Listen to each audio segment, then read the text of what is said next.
the people of the United States, in order to form a more perfect union, establish justice, ensure domestic tranquility, provide for the common defense, promote the general welfare, and secure the blessings of liberty to ourselves and our posterity, do ordain and establish this Constitution for the United States of America. Article 1. Section 1. All legislative powers herein granted shall be vested in a Congress of the United States, which shall consist of a Senate and House of Representatives. Section 2. The House of Representatives shall be composed of members chosen every second year by the people of the several states, and the electors in each state shall have the qualifications requisite for electors of the most numerous branch of the state legislature.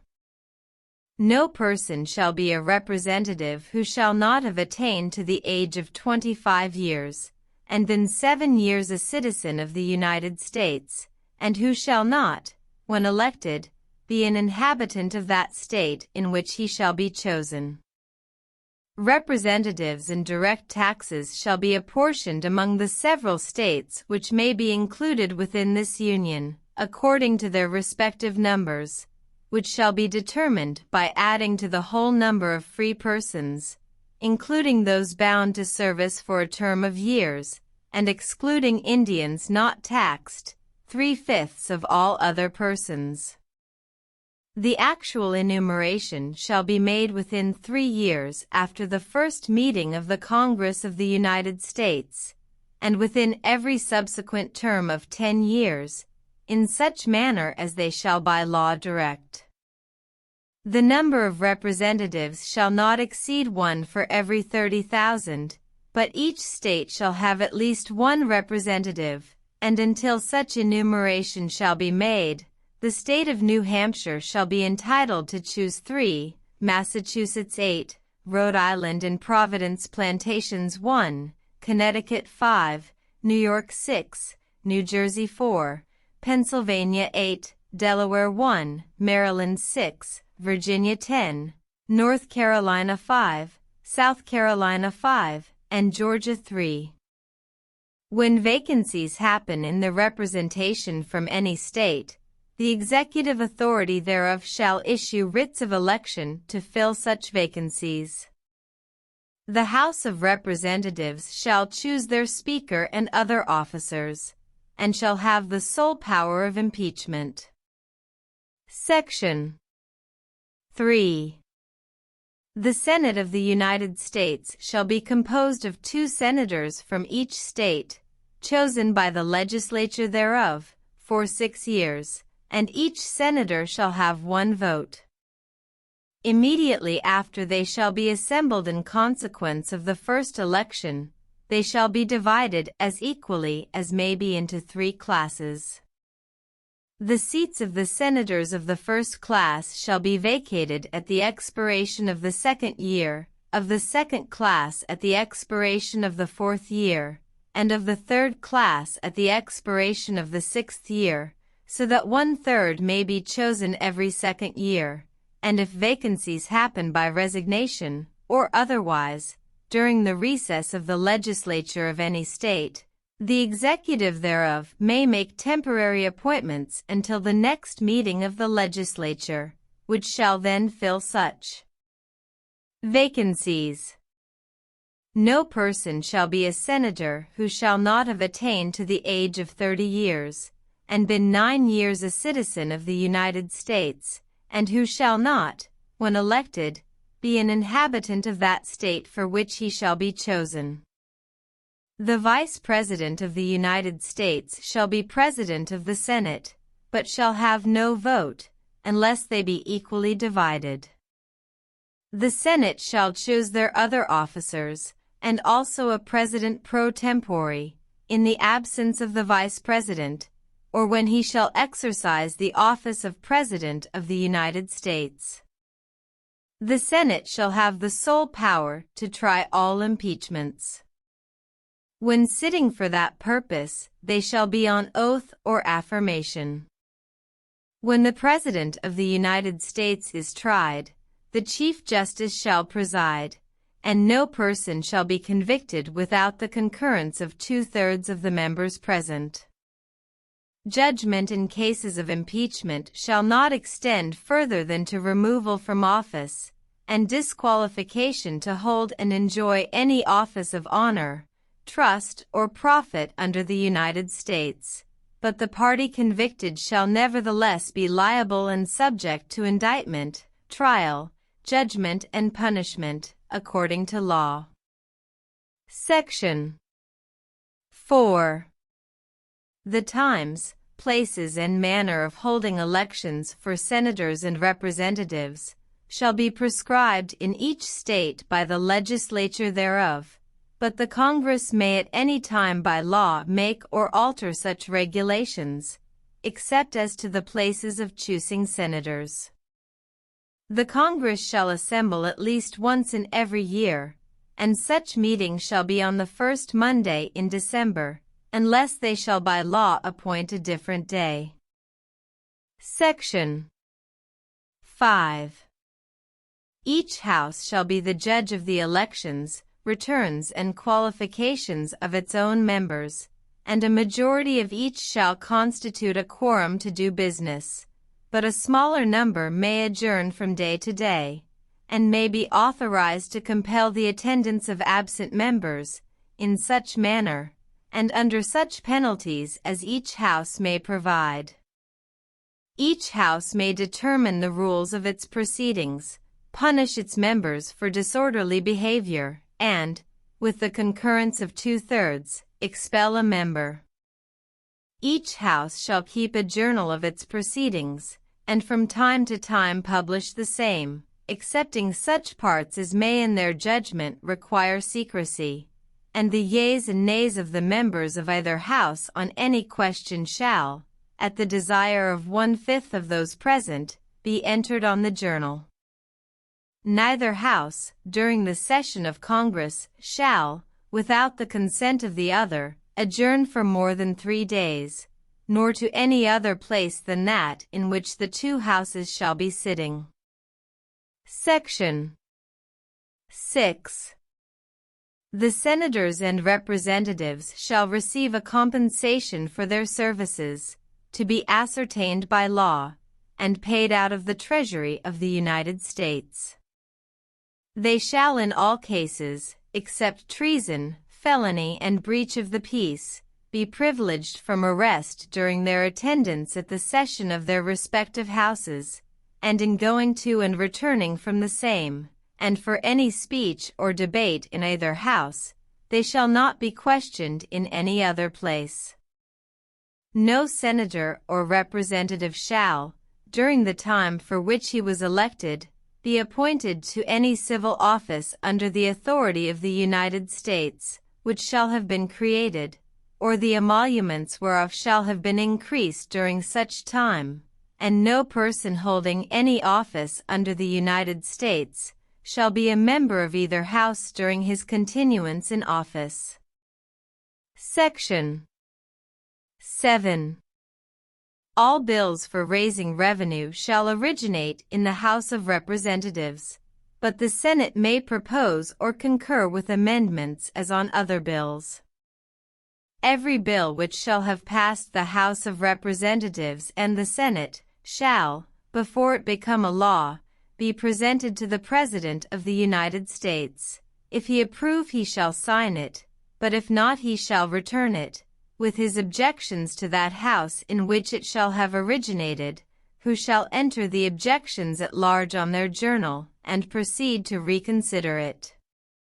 If after such reconsideration 2/3 of that House shall agree to pass the bill, it shall be sent, together with the objections, to the other House, by which it shall likewise be reconsidered, and if approved by 2/3 of that House, it shall become a law. But in all such cases the votes of both houses shall be determined by yeas and nays, and the names of the persons voting for and against the bill shall be entered on the journal of each house respectively.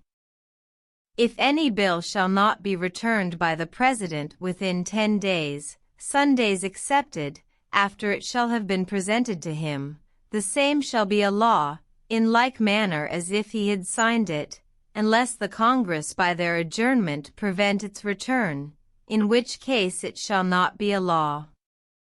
Every order, resolution, or vote to which the concurrence of the Senate and House of Representatives may be necessary, except on a question of adjournment, shall be presented to the President of the United States, and before the same shall take effect, shall be approved by him, or being disapproved by him, shall be repassed by 2/3 of the Senate and House of Representatives, according to the rules and limitations prescribed in the case of a bill. Section 8.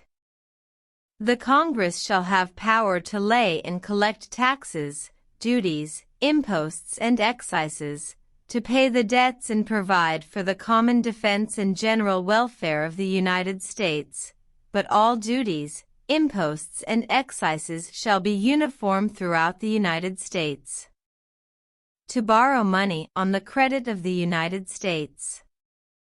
To regulate commerce with foreign nations, and among the several states, and with the Indian tribes. To establish an uniform rule of naturalization, and uniform laws on the subject of bankruptcies throughout the United States. To coin money, regulate the value thereof, and of foreign coin, and fix the standard of weights and measures. To provide for the punishment of counterfeiting the securities and current coin of the United States. To establish post offices and post roads. To promote the progress of science and useful arts, by securing for limited times to authors and inventors the exclusive right to their respective writings and discoveries. To constitute tribunals inferior to the Supreme Court. To define and punish piracies and felonies committed on the high seas, and offenses against the law of nations. To declare war, grant letters of marque and reprisal, and make rules concerning captures on land and water. To raise and support armies, but no appropriation of money to that use shall be for a longer term than 2 years. To provide and maintain a navy. To make rules for the government and regulation of the land and naval forces.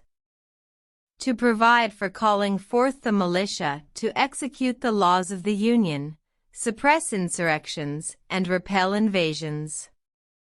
To provide for organizing, arming, and disciplining the militia, and for governing such part of them as may be employed in the service of the United States, reserving to the states respectively the appointment of the officers, and the authority of training the militia according to the discipline prescribed by Congress.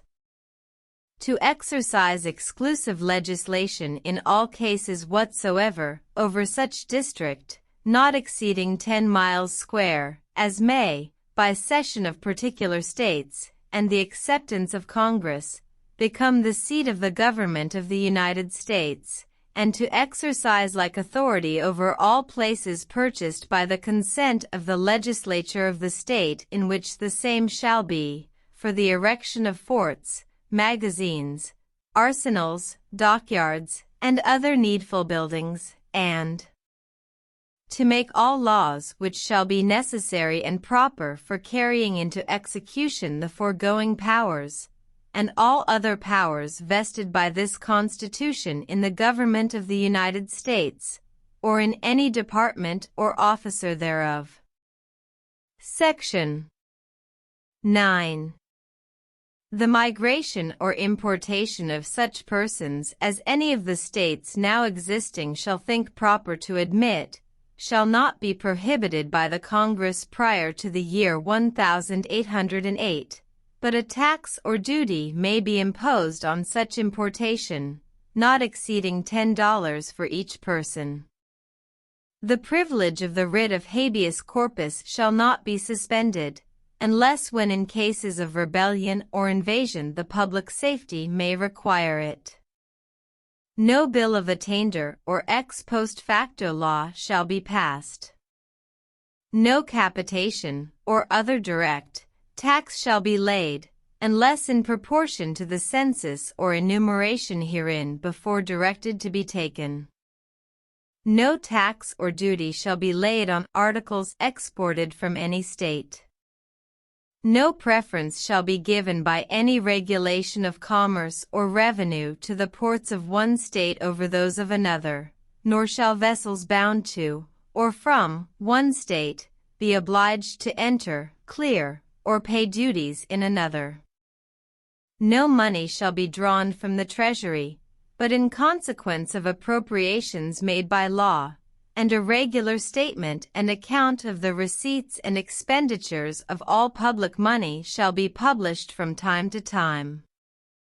No title of nobility shall be granted by the United States, and no person holding any office of profit or trust under them shall, without the consent of the Congress, except of any present, emolument, office, or title, of any kind whatever, from any king, prince, or foreign state. Section 10. No state shall enter into any treaty, alliance, or confederation, grant letters of marque and reprisal, coin money, emit bills of credit, make anything but gold and silver coin a tender in payment of debts, pass any bill of attainder, ex post facto law, or law impairing the obligation of contracts, or grant any title of nobility. No state shall, without the consent of the Congress, lay any imposts or duties on imports or exports, except what may be absolutely necessary for executing its inspection laws, and the net produce of all duties and imposts, laid by any state on imports or exports, shall be for the use of the Treasury of the United States, and all such laws shall be subject to the revision and control of the Congress. No state shall, without the consent of Congress, lay any duty of tonnage, keep troops, or ships of war in time of peace, enter into any agreement or compact with another state, or with a foreign power, or engage in war, unless actually invaded, or in such imminent danger as will not admit of delay.